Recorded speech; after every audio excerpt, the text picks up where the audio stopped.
If this story was made into a movie, reviewers would criticize it for being too unrealistic and being too hyperbolic because there's no way that true events could happen like that. But they did. From fame at Le Mans to entering the history books at the Indy 500 to watching your racing empire crumble to the ground like Heisenberg, this is the true story of the Whittington brothers.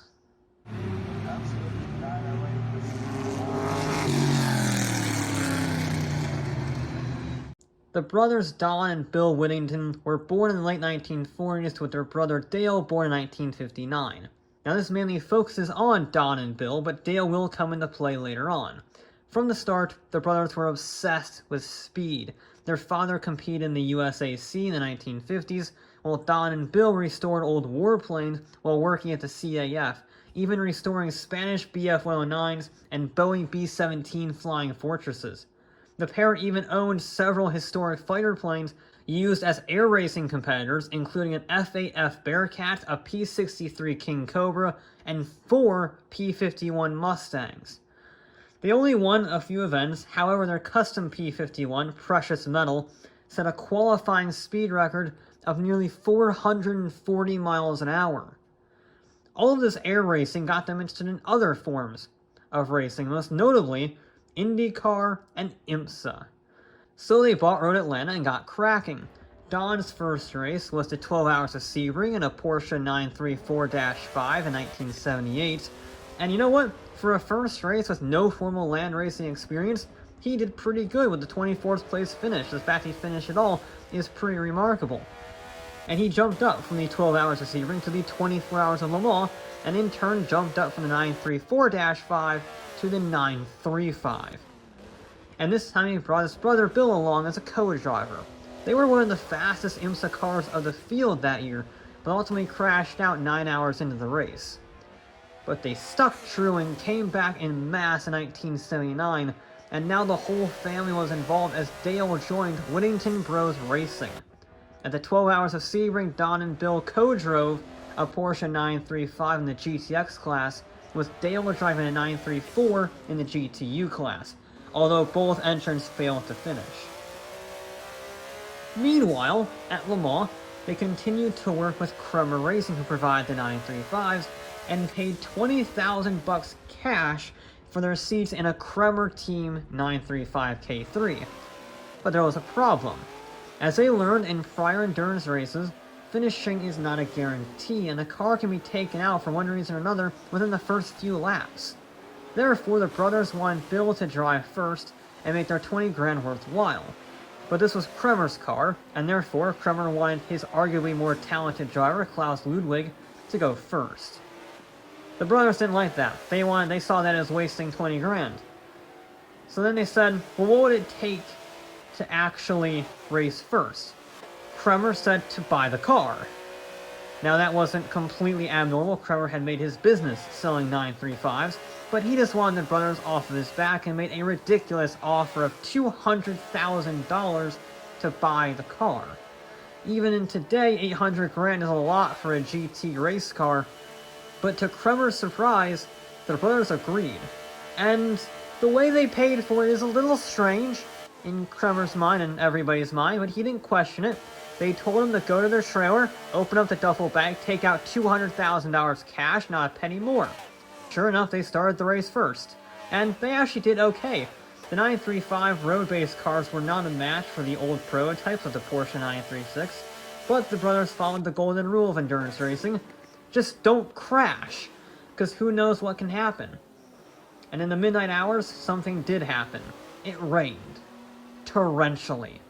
Not really a problem today, but back in 1979, most prototypes didn't have windshields, and therefore racing in the rain was even more difficult than normal. But since Kremer drove their cars on the freeway to Le Mans, their 935s had windshield wipers, and therefore you could actually see where you're going. Now, in an act of transparency, Klaus was probably the real hero of the day, and did most of the hard driving, but regardless of who was the best, they all won the 1979 24 Hours of Le Mans outright. It was the first road car to win Le Mans in 26 years. Another road car would not win Le Mans until 1995 with the McLaren F1, and it catapulted the Kremer team and the Whittington brothers into the international racing spotlight. So the brothers bought some more 935s for a more reasonable price this time, with the rest of their duffel bag money, and used them in their IMSA career. And again, they were genuinely good drivers, and all three of them formed a team for the 12 Hours of Sebring in 1980, finishing third overall in 1980 and 1981, with Dale scoring their best ever Sebring finish of second overall in 1983. They were so good that they decided to jump to oval racing for NASCAR and IndyCar, with mixed results. One 8th place finish, and then later one 14th place finish at the 1981 Daytona 500, but they were far better at open-wheeled oval racing than they ever were at NASCAR. Which is ironic because none of them had any experience with open-wheeled cars, and yet they did good. They bought some March chassis and paired them with the tried-and-true Cosworth DFX V8, and they competed from 1980 to 1985. And they entered the Indy 500 history books in 1982 when all three brothers qualified for the same race, the only trio to ever do so. Bill even managed to qualify 6th on the grid. Then when the race began, Dale was caught up in the infamous Coogan crash, while Don and Bill would finish 6th and 16th respectively as their best ever Indy 500 finish. But just because they hit the ovals doesn't mean they stopped endurance racing. Together with their friend Randy Lanier, Bill founded Blue Thunder Racing in 1984. Don was on occasion a driver, but this really was the Bill and Randy show. And it was a good show. A very good show. Their unsponsored March 84G won 6 races in 1984 with a further 3 podiums, giving them enough points to take the IMSA GTP championship. And then everything unraveled. Turns out, winning the biggest endurance championship this side of the Atlantic without any sponsorship raises a few eyebrows. Specifically the eyebrows of the IRS and the DEA, which both began investigations into the founders of Blue Thunder Racing. And what they found shocked them. A drug smuggling ring so expansive that people nicknamed IMSA the International Marijuana Smuggling Association. Turns out, Randy used his fleet of tugboats to smuggle 300 tons of marijuana worth over $68 million, while Don and Bill used a much more creative approach. Remember when I casually said at the beginning of this that they bought Road Atlanta? Well, that allowed them to bring literal truckloads of drugs in and out of the track without fear of inspection because racing team haulers were common at a racetrack. And on the more conspiratorial side, one can argue they bought Road Atlanta specifically because of a nearly 1 mile long straightaway that the track was famous for. You see, these guys not only owned the racing planes, they also owned a plane company that made regular trips into and out of America, specifically South America and North America.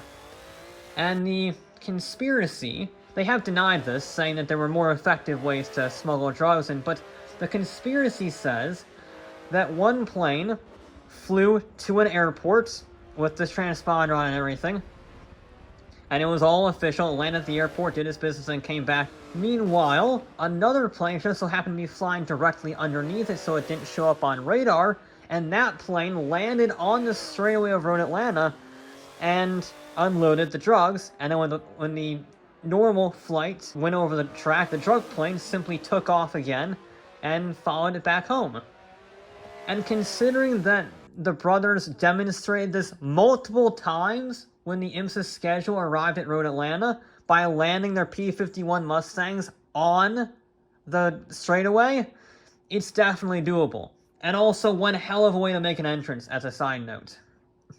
I couldn't find in my research exactly how much the brothers delivered, but it was a crazy amount of money worth of product, and it was put to good use, not only buying racetracks and teams, but by bribing officials to certify their highly illegal fuel flow rates as law-abiding, and injecting their Porsche 935 engines with nitrous oxide, temporarily boosting power from 750 to an estimated 1,000 horsepower, which helped them set a blistering qualifying time and then immediately exploding the engine. Not that that was an issue, since they were just able to slap another $40,000 935 engine in it like it was nothing. And that is $40,000 in 1980, by the way. When the dust cleared, Don served 18 months in jail for tax evasion and association to drug smuggling. Bill served 15 years, and Randy got the short straw, serving life without parole for drug smuggling and tax evasion. But in an ironic twist of fate, Randy actually raced again, this time at Mid-Ohio in 2015 with the Road and Track team in E33 series. Bill was not so fortunate. He was flying his plane after he got out of jail with his friend when it crashed for unknown circumstances and killed them both. He was 71 years old. Now, while it seems mysterious and interesting that the plane crashed under unknown circumstances, we probably just don't know because it flew face first into the ground, not that it was caused by one of those three-letter agencies. Although that does provide a perfect segue into Don's life. You see, Don had the shortest prison sentence out of all of them. And he continued operating his airplane business, Whirljet, which is a crazy story by itself. Over the years, the company has been caught up in several controversies. Its aircraft is linked to a 2007 cartel plane crash carrying 4 tons of cocaine that was allegedly sponsored by ICE themselves.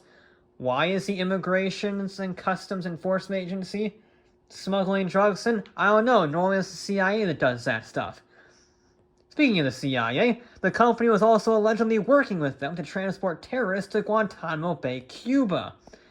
There is no evidence to support any of this as far as I have seen, and only a few articles have actually published this. However, in 2015, the DEA and the FBI raided their offices on the basis that they had been loading out aircraft to, you guessed it, more drug traffickers, leading to Don once again getting arrested for tax fraud in 2018. I think this might be the craziest story I have ever shared on this channel. There have been incredible stories like Mazda's win at Le Mans 91. There have been corruption stories like the Bronco 2. But this is just such a strange timeline. I mean, it escalated so quickly.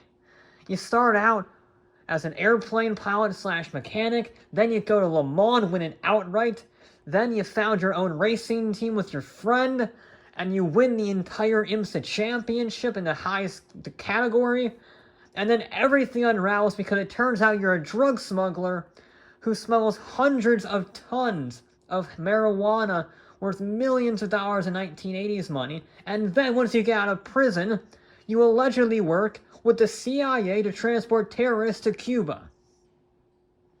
That's wild. Why has Martin Scorsese not made a movie about this? I don't know. It should be.